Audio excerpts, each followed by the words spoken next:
Shout out, shout out, shout out. Flex natin tong sibuyas ni Chong na galing sa kanyang masraa. Ayan. Oh, 3 layer yan. Pag wala na akong ginagawa, piprituhin ko naman yan. Tapos pinamimigay sa kanyang mga anak.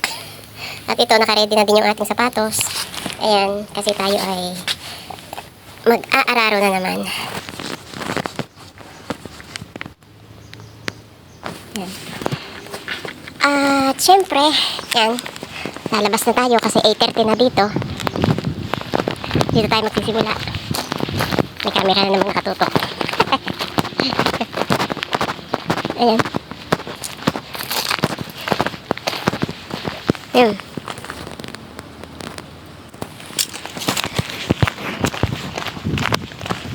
Pupunta tayo dito sa aking gagawan. Ito na, ano na to eh. Na linisan ko na to nung isang araw. 2 days kasi akong hindi nakapaglinis. Kahapon akong makalawa. Kasi kahapon may mga bisita kami. Ayan, yan ang aking jacket. Dala ko talaga yung galing Pinas. Pero kukunin ko na. Ayan. Kasi nga ako'y mag-aararo. Ayan. Ito puputulin ko pa yan. Oh. Ito hindi ko pa inahakot. Nung nakaraan kasing araw, naglinis ako kay na madam. Pag ako'y napunta doon, hindi ako nalabas dito sa ano ni Chong. Sa aming labas. Yan. Yan o. At ito na nga yung aking Arabia. Ayan. Kahapon nagputil-putil ako doon eh, kaso diba? Yan, hindi ko pa yung nagagamas. May ani, anda mo kasi niya mga mutha. Ayan. Mutha. Madali mo siyang sisibol. Tapos ito, ayan, kaya ang hirap dito pagka yan, pinutulan ko ito nung nakaraan, yung mga walang buko. Dami na kasing buko eh, oh. Dami ng buko yan. Eh, siguro ito manlalaglag na sa sanga yung mga dahon, pero okay lang, kakalaykayin ko na lang, may kalaykay naman eh. Yan oh, may puno siya ng ubas. Puno ng ubas, pero susubukan kong pagkapangin sa itaas ng itong puno ng bortukal. Nilagari ko kasi siya eh. Para maliwanag. Dati sayad sa lupa yan eh. Kaya nakakatakot din pagka mangunguha ka. Ang mga pinutol ko naman, mga wala siyang buko. Alam nyo nung nakaraan guys, ang daming bunga nito. Tapos na kasi mamulaklak eh. Kaya yan na lang yung yan oh. Yan ang mga bunga. Tapos ito, ang dami. Lemon ito. Na maliliit. Ang daming bunga nito. Pinutol ko rin yan. Yan nga oh. Tapos ito. Diba, naipasyal ko kayo dito nung nakaraan. Yan. Ito nga. Ito nga yung head gihog. Parang ganun. Oh. Ayan oh. Pero alam nyo guys, nung isang gabi na naglilinis ako dito, may nakita akong ganyan buhay, naglalakad. Lumabas kasi yung mag-ina. Naglilinis ako dyan ng tubig.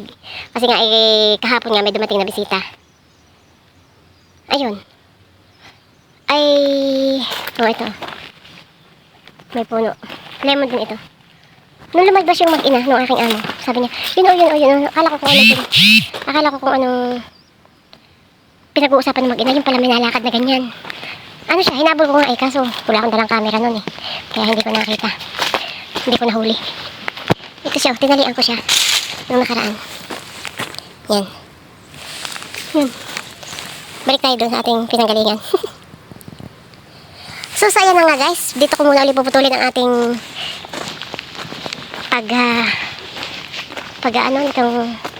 hindi ko pwedeng iangat ang ating camera kasi makukuha yung bahay ni Chang. Babalik na tayo doon sa aking, pero itong aking tubig, may baon kasi akong tubig. Ito. Sana. May baon akong tubig. Isasabit ko muna dito kasi ako ay walang sabitan. Ano kasi? Ano ba ito? Yan. Tubig yan, 6 na piraso. Tsaka syempre may baon tayong pamunas. Yan. Tubig. Ito yung tubig oh. Kita ba? Oh, basta tubig yan. At isasabit ko muna ito dito ang aking jacket. Kasi kukunin ko yung Arabia. Yan. Kaya bye-bye na muna guys kasi ito ay aking uumpisahan. Bye-bye na muna. Thank you so much. Bye-bye. Sinilip ako ng aking kasama. Sa parting iyon. Nung pinagsulukan ng bahay ni Chong. Bye-bye. Bye-bye. Enjoy life and be happy. Let the river wash your pain. Every tear becomes a raindrop, falling only to rise again. Enjoy life and be happy. Enjoy life and be happy. Let the river wash your pain. Every tear becomes a raindrop, falling only to rise again. Enjoy life and be happy. Enjoy